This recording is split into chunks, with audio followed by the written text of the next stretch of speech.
Hi. Thanks to everybody.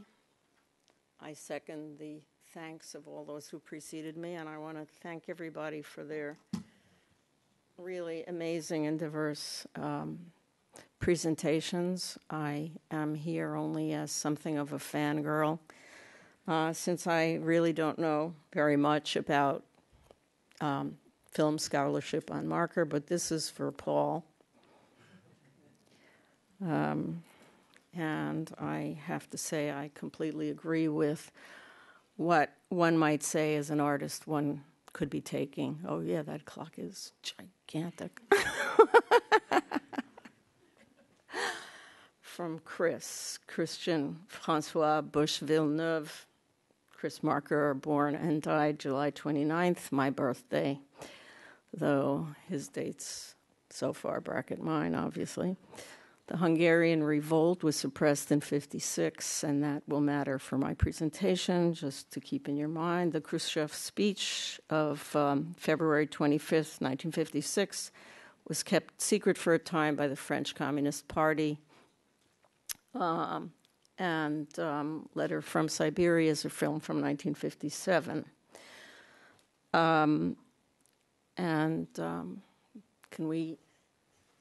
The clips will be operated by my colleagues, so let's go, okay?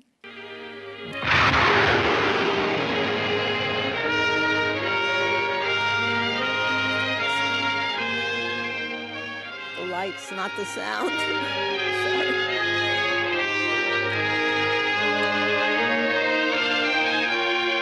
I'm writing you this letter from a distant land. Her charred trees and empty wastelands are as dear to me as her rivers and flowers. Her name is Siberia. She lies somewhere between the Middle Ages and the 21st century, between the earth and the moon, between humiliation and happiness. After that, it's straight ahead.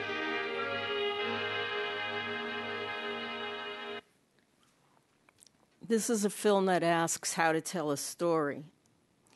Forward, backward, sideways, and across, and into the I-axis of the imaginary. How to hold onto and make one's way through history and memory, childhood and old age, collective myth and folk tales, nostalgia and propaganda, reportage and anthropology, science, magic, and religion, historicizing observations, and individual imagination. An unfolding array of hybrid assertions and figures of speech, metaphor and metonymy, contiguity and substitution, rereading machines as beasts, mammoths as moles and mice, alchemy as science, citing things in mythic time, fairy tale time, and literary time, this last a French preoccupation, I should think. It has to do with the tense structure, obviously. But of course, there's no time without space and no narrative and no cinema without both. Questions of narrativity, departure. Marker, in Letter from Siberia, as in his later film La Jetée of 1962, begins with the themes of departure, but the departure in Letter is not via the fictive form of La Jetée. It is also a departure from documentary as an efficient, useful, objective, truth-telling, or even politically partisan form. In La Jetée, his post-apocalyptic science fiction narrative, time travel effaces or substitutes for movement, or the two types of movements are conflated, as are stillness and motion. One moment of motion picture, an eye blink, as Joao mentioned, an unheard susurrus of breath belies the protagonist's fixity and stands for the magical motion of 24 frames per second that produces movements and times from a motion whose durée is composed of a succession of stills. Lettre 2 begins with a succession of stills before it pans to the Siberian steppe. The land is Siberia. Not simply the geographical landscape, but a different mythical place, the exotic backlot of the Soviet Union, whose newly instituted Western European-derived urban modernity is seen to be settling still lightly onto Central Asian regions and those further east, in the Transcaucasus and Siberia. The Central Asian and Eastern Soviet republics, in other words, sit somewhat unstably on the geographic regions long inhabited by nomadic and tribal societies. Modernity and tradition confront each other and can be portrayed in, let us posit, a state of unstable yet productive equilibrium. Modernity brings gifts of comfort, longevity, stability, enriching but not erasing existing human customs and mores. But it is not possible to tell this story without a wink or a shrug of contingency. We are French, after all. Image. An image as sign, as false lead, as allegory. The still images and then sweeping pans of agricultural land, the slow march of the river Lena, are compared with the Seine flowing through Paris, but 5 times as long and 50 times as wide. The Lena itself, quote, a huge lazy Seine like an assembly line running backwards in time, is also the railroad, hurtling like an unbroken shot into the frontier that is the future. Image, montage, sound, and discourse. Pop music, folk songs, experimental modernism, satirical doggerel, cinematic orchestration, visual tropes of silent cinema, wild sound. The inescapability of the textual, of the framing discourse, language and discursive form, objectivity and fantasy. Marker reads standard footage from the developing world using the 3 most likely Western frames of reference. In a different voice, Siberia's gold fields are placed within the frame of a Hollywood Western. And in another voice still, Marker reproduces the particular filmic languages of newsreels, of poetic essay films, and of cheap TV commercials. And in yet another register, black and white film versus color. What have we left out? Forms of address. Here is where we should begin. Marker, I'm writing you this letter from a distant land. Please.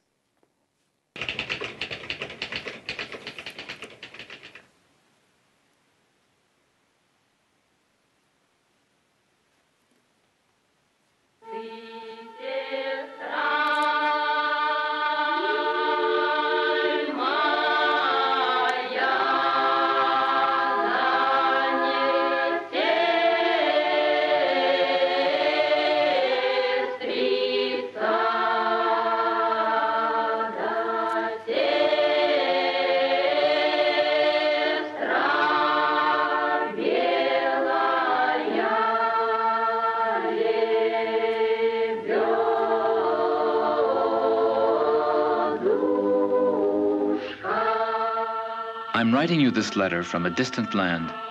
Its name is Siberia. For most of us, that name suggests nothing but a frozen devil's island. And for the Tsarist General Andreevich, it was the biggest vacant lot in the world. Fortunately, there are more things on heaven and earth than any general, Siberian or not, has ever dreamed of. As I write, I let my eyes stray along the edge of a grove of birch trees, and I remember that in Russian, their name is a word of love, Berioska.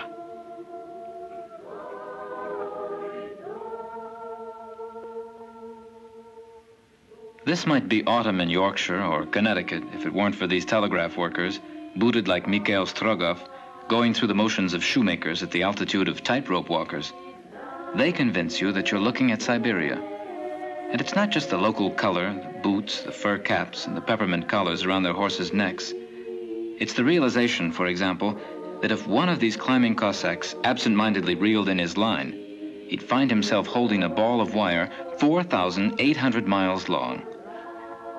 This gash in the forest means a city has gone by like a wild animal. Follow the wrong trail and you may come to a bear or a tiger. Follow the right one and you'll come to a city. Angorsk, 180 miles from the railroad. The city was planned in 1947, but it took 4 years to cut a path through the forest, yard by yard, to reach the Trans-Siberian. The foundation stone was laid in 1951. Today it has 100,000 inhabitants, including the 35,000 children born during construction, natives of a city which didn't yet exist.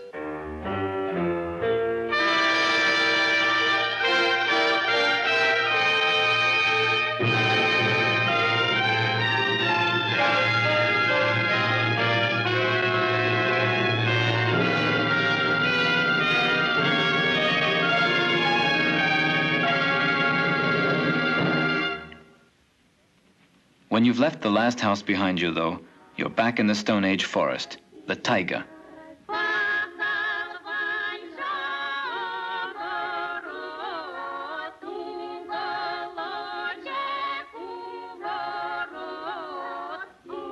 I'm writing you this letter from the edge of the world.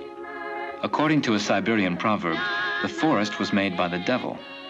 The devil did a good job. His forest is as big as the United States of America. But maybe the devil made the United States, too. When he's not busy making forests or states... Ooh. Yes.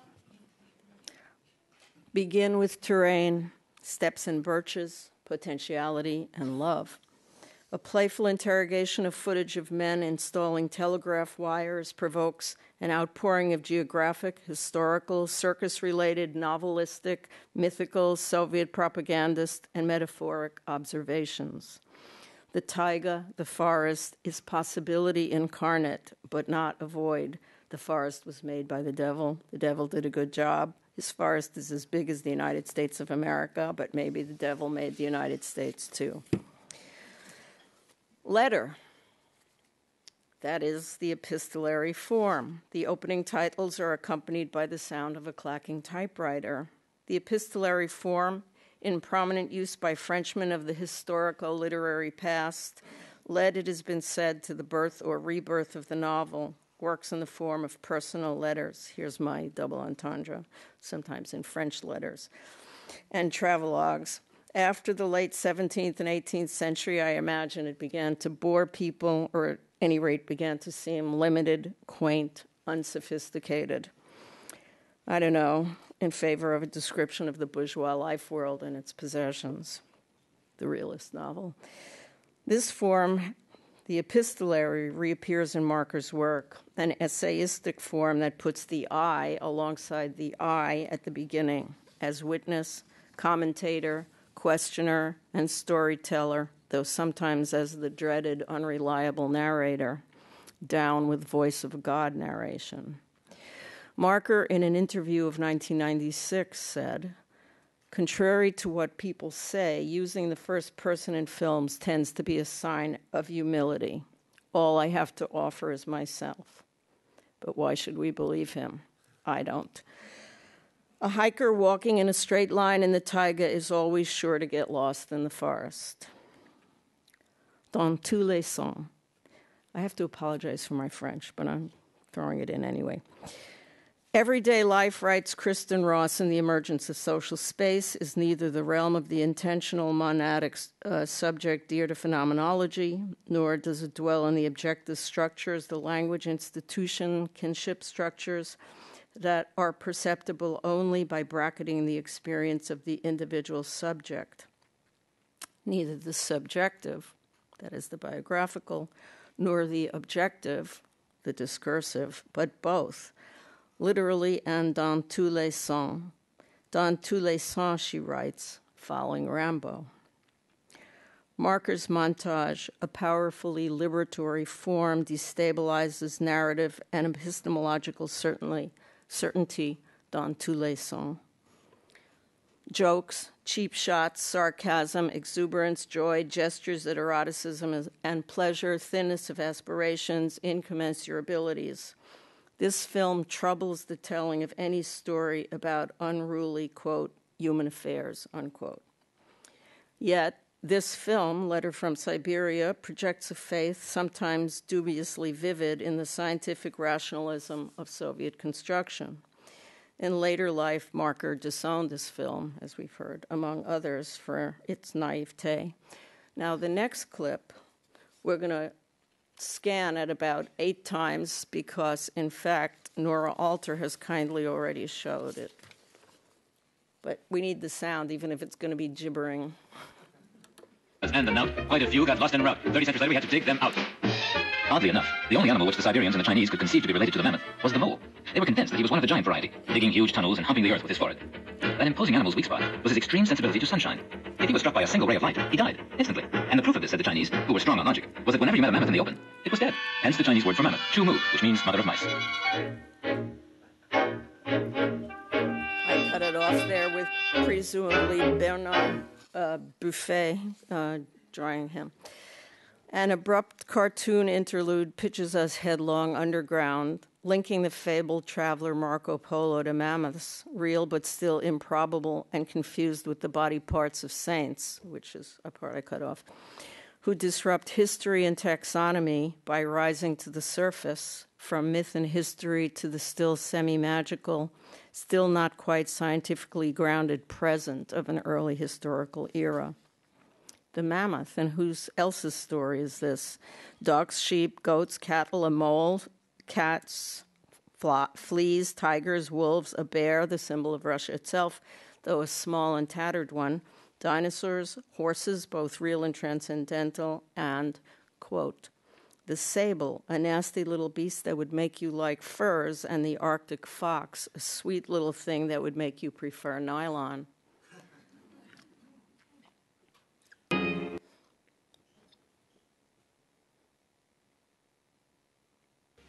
Лисенька, лиса, Патрикина, лисенька, красавица. Лисичка, сестричка, царевна, разумница. Зачем тебе в ковчег было пробираться? Прошу капитана, придется превращаться. And the next clip 5, 7:39. Ding, ding, ding.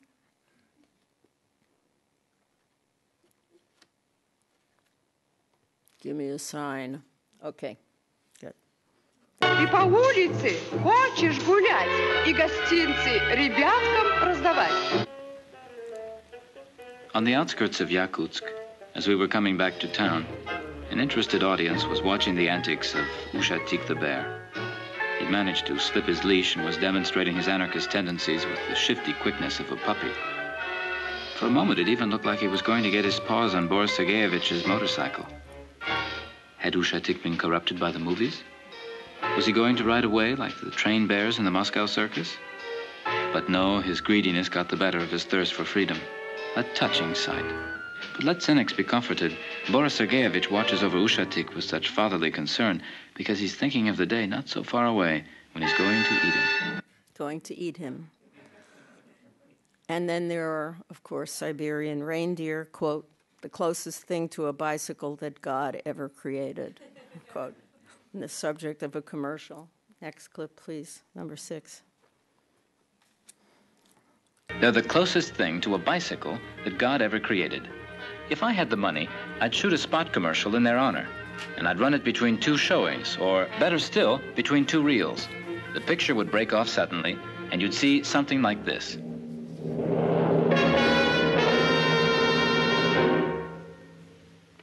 We interrupt this film not to sell you some new miracle product, but to remind you of an ancient, irreplaceable product to end all products.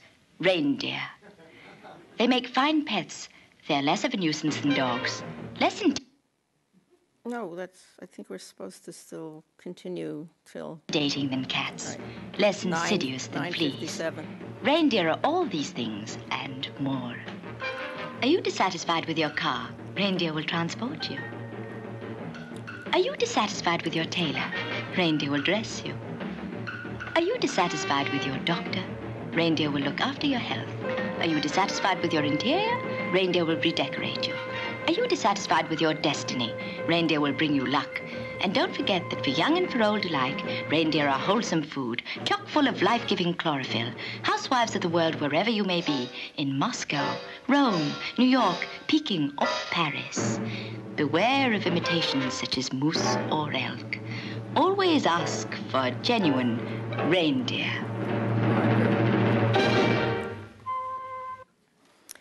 Yes, the commercial. TV and celebrity, tabloid headlines, Mad Magazine's Alfred E. Newman, and Elvis. Spectacle culture presented as implicitly both dead and base, but who knows, potentially revived as another blast from the world of myth presided over by the owl, as we all know, an early marker avatar.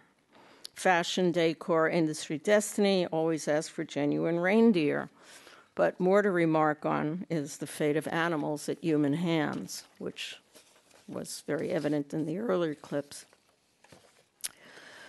Then we move on to the French cultural pantheon, from classical theater to pop song, with perhaps faint echoes of Digervertov's Cameraman Chap and the tavern scene in Chelviec, in a scene centering on a recorded echo of Yves Montand. Clip 7, please. On our way, we attracted the attention of a group of pioneers who were thrilled to meet a film crew, and even more so when they found out that we were French. Here we met with all the ingredients of the Soviet citizens' incredible and rather touching admiration for our country. 1/4 French Revolution, 1/4 Zola's novels, 1/4 Comédie Française, 1/4 Secret Passion for Gay Paris, and 4/4 Yves Montand.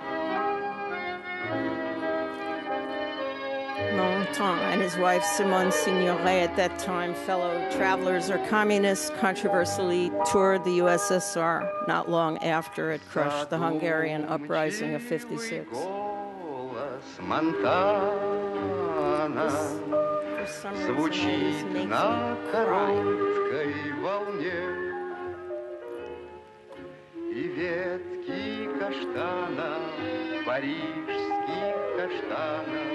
В окно заглянули ко мне, когда поет далекий друг, теплей и радостней становится вокруг, и сокращаются большие расстояния, когда поет хороший друг.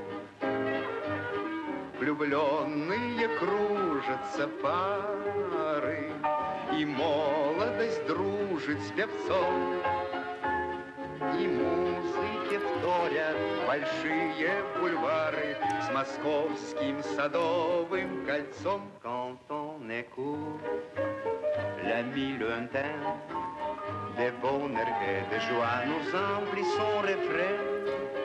И сокращаются большие расстояния, когда поет далекий друг.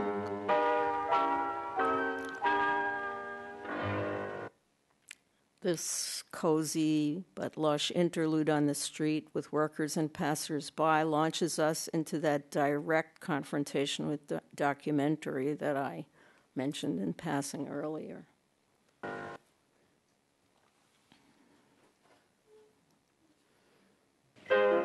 As I listened to this tribute to Yves Montand, I looked around me. Undeniable energy, enthusiasm, and the will to work. A faith that the future will be as bright as the past was dark. Huge gaps and a firm determination to fill them. While recording these images of the Yakutsk capital as objectively as possible, I frankly wondered whom they would satisfy. Because, of course, you can't describe the Soviet Union as anything but the workers' paradise, or as hell on earth. For example, Yakutsk, capital of the Yakutsk Autonomous Soviet Socialistic Republic, is a modern city in which comfortable buses made available to the population share the streets with powerful Zims, the pride of the Soviet automobile industry. In the joyful spirit of socialist emulation, happy Soviet workers, among them this picturesque denizen of the Arctic reaches, apply themselves to making Yakutsk an even better place to live. Or else, Yakutsk is a dark city with an evil reputation. The population is crammed into blood-colored buses, while the members of the privileged caste brazenly display the luxury of their Zims, a costly and uncomfortable car at best. Bending to the task like slaves, the miserable Soviet workers, among them the sinister-looking Asiatic, apply themselves to the primitive labor of grading with a drag beam. Or simply, in Yakutsk, where modern houses are gradually replacing the dark, older sections, a bus less crowded than its London or New York equivalent at rush hour passes a Zim an excellent car reserved for public utilities departments on account of its scarcity. With courage and tenacity under extremely difficult conditions, Soviet workers, among them this Yakut afflicted with an eye disorder, apply themselves to improving the appearance of their city, which could certainly use it. But objectivity... There, you got that straight. A brisk meta-commentary on filmmaking, on meaning, montage, and voice. Very liberating for young film-type people like me at the time. The importance of editing, shot, montage, and shortly thereafter sound, of course, has been theorized since the early Soviet filmmakers, among them Kuleshov, Vertov, and Pudovkin. The marker follows this demonstration of the importance of the shot and the voiceover with a hypothetical poetic newsreel of clips in perhaps an Eisensteinian tonal montage in black and white held together by music, meditation, and commentary. It's very long, so I've kind of divided it up. Is this 8A? And then I'd show you the Yakuts. Now, don't get the idea they're distant cousins of Nanook of the North. They've got their artists. Yeah. We're supposed to be at clip 8A. Minute 14. Oh, I have it. You wrote down 1830 to 18... Clip... Okay, clip 8. Was 1207 to 14, and this says 1830. All right, let's pick it up at 8. Oh, yeah, you're right. I'm sorry. I apologize. Samantha is my steerswoman up there. We had a bit of trouble with the clips. 8A? Oh, okay. Then it would be 8B. I can't even read it. 1905? Okay. Apologies. And the old shamanic poems are revived.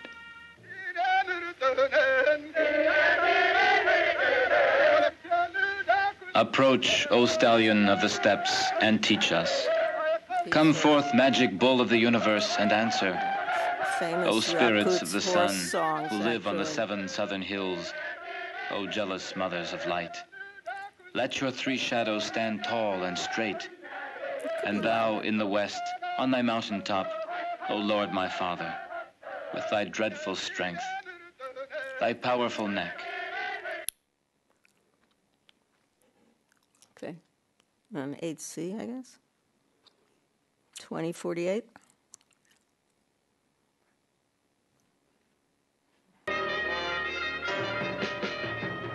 And my imaginary newsreel would end here, with this Kentucky Derby in the looking glass world, in which there are no losers, everybody wins a prize. The most treasured prize of all, undoubtedly being the return of summer and its companion, color. We lost something there, but it's okay. Reindeer and ice crystals. Wait. It's 7 a.m. I don't think we're there yet. It's a little paragraph first. Reindeer and ice crystals, diamonds, shamanic forms, Prokhodin-Gorsky landscapes, and people, Blaise Cendrars, Anton Chekhov, Tatars, Jules Verne, André Gide, workers and women. On women, however, he clearly cannot get his story straight. I hope I didn't jump the gun. If so, then run the two together.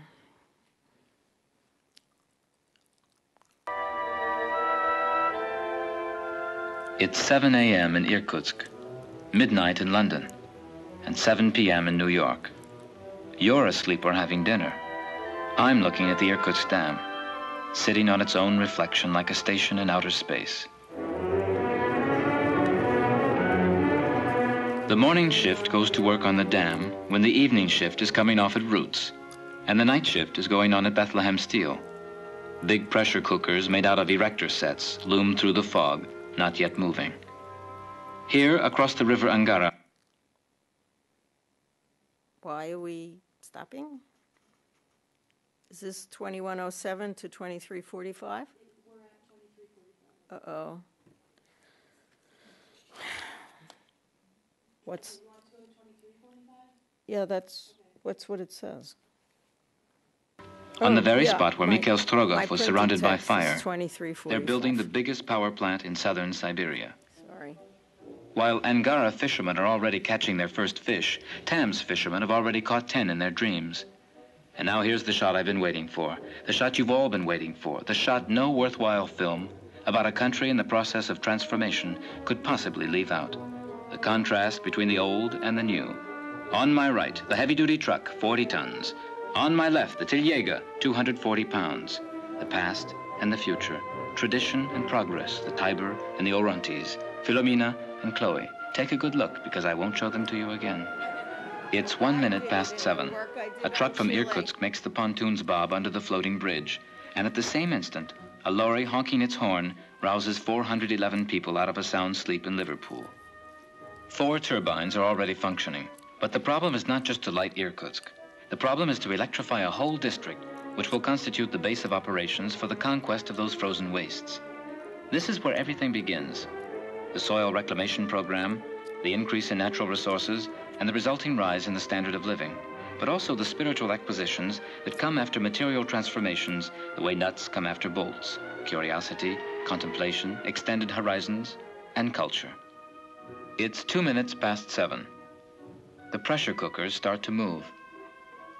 They're real monsters, 100 feet tall. And naturally, there's a girl to go with each monster. She orders him around in monster language, and the monster obeys. It's easy to imagine a romance between the girl on the ground and the man in the crane. It would be nice to be a crane driver in Irkutsk and give your girlfriend a box of birthday chocolates as high as a house on the end of your hook.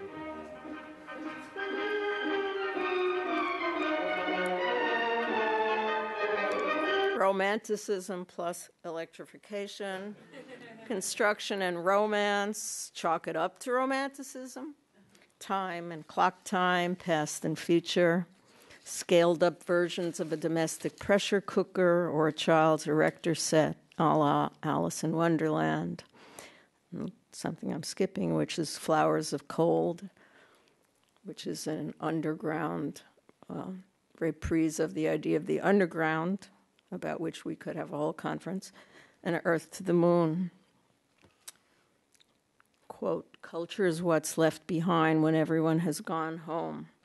The hobbled riderless horse in the empty park. Clip 10, please.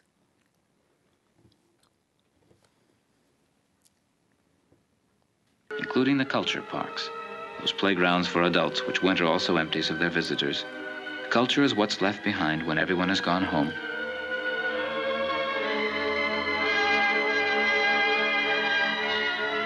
We wandered through that deserted, freezing park. We looked at the posters announcing the last movies of the season. Oddly enough, the titles were familiar. Fidelio, The Queen of Spades, Don Quixote.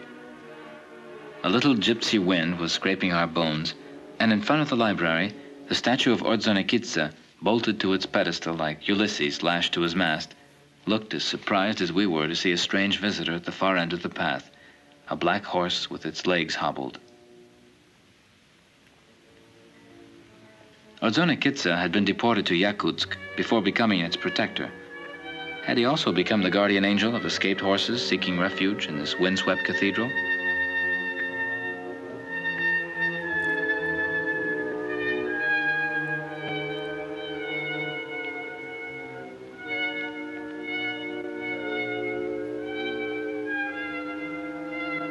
Like Mozart's Commendatore, Ordzhonikidze nodded at the horse and the animal vanished into the woods. Seeing us, he must have realized that he was on the wrong set. He probably reappeared instantly in a Yakut legend 1,000 years earlier. Man's memory is incapable of retaining more than one name in any given category, which explains monogamy and advertising. In case you missed it, man's memory is incapable of retaining more than one name in any given category, which explains monogamy and advertising. Finally, as promised, the gold rush as a Hollywood Western, a French favorite. Gold-speckled creeks are repictured as the Yukon and local Siberian characters and events as cowboys, Indians, and shootouts. I'm giving a very short version of this, not showing you all that lovely stuff. While the Siberian gold rush never mustered as many prospectors as its Yukon equivalent, it did involve 15 nationalities, 2,000 professions, and an unknown number of years in prison. More remarkable is the fact that until 1927, 10 years after the revolution, the Soviet government had no control over the Aldan district. There were gunmen on the roads, smugglers in the towns, and gold dust would change pockets whenever someone quick on the draw met someone quicker.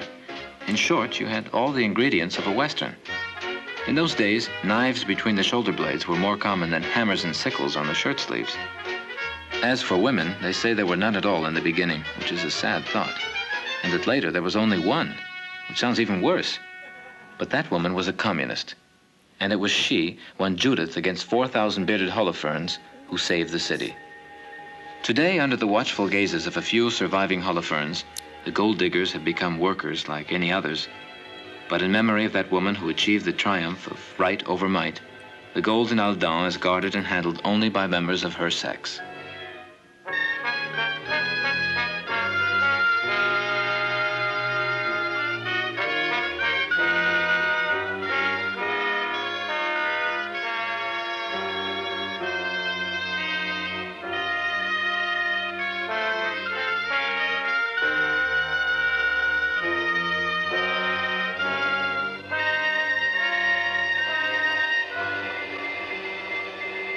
After countless doors, keys, armored plates, and strong boxes, we were finally going to see the gold.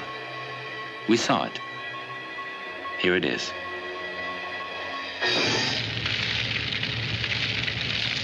Disappointing, isn't it? But see the solitary prospector, a backward fellow who forgoes modern conditions of labor with salary, pension, and medical care to cling to a full sense of self-determined freedom over this gold. Clip 13, please.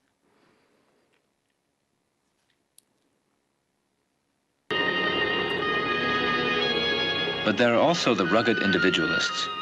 They remind me of the old-time cross-country bicycle racers before the sport became organized.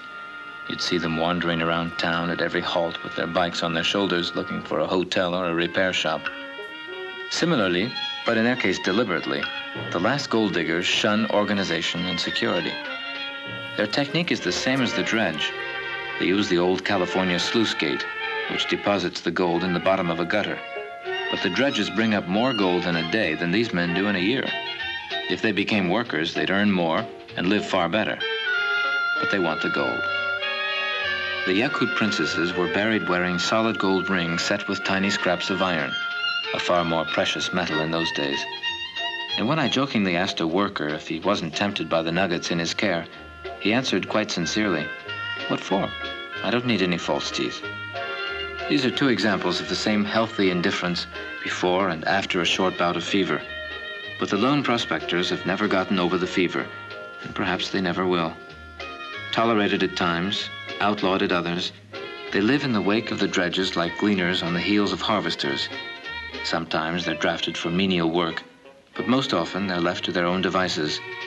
They may well be the only Soviet citizens not to benefit from Social Security, pensions, and free medical care. There is no earthly reason for them to go on. Do they have some higher motivation? I'm not so sure.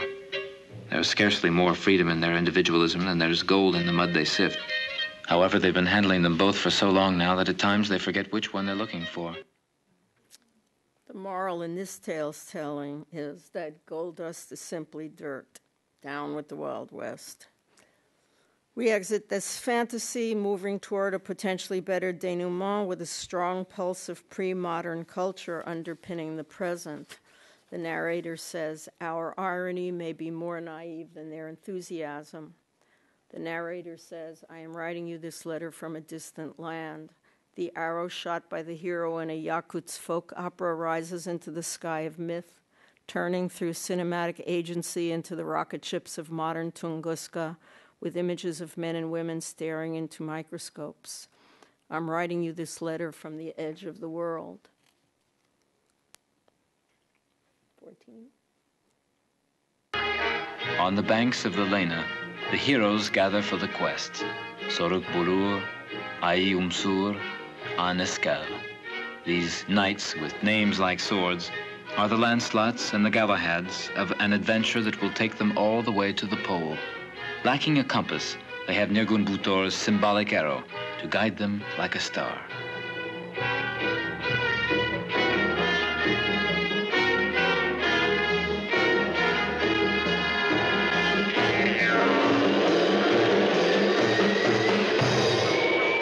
Today, the Yakuts have other stars to guide them. When Sputnik added its imitation pearl to the northern constellations, Like as we're bored, okay.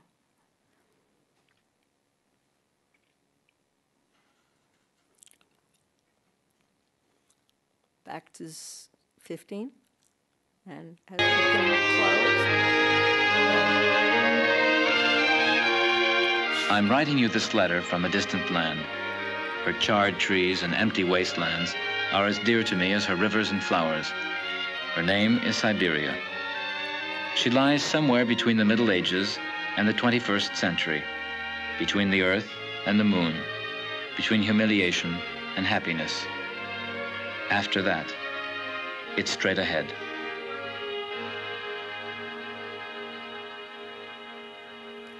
Shamanism is theater, magic is futurology, rockets as arrows of myth, a story pressed into the service of a collective project, but whose, and how to get there. After that, it's straight ahead. Thank you.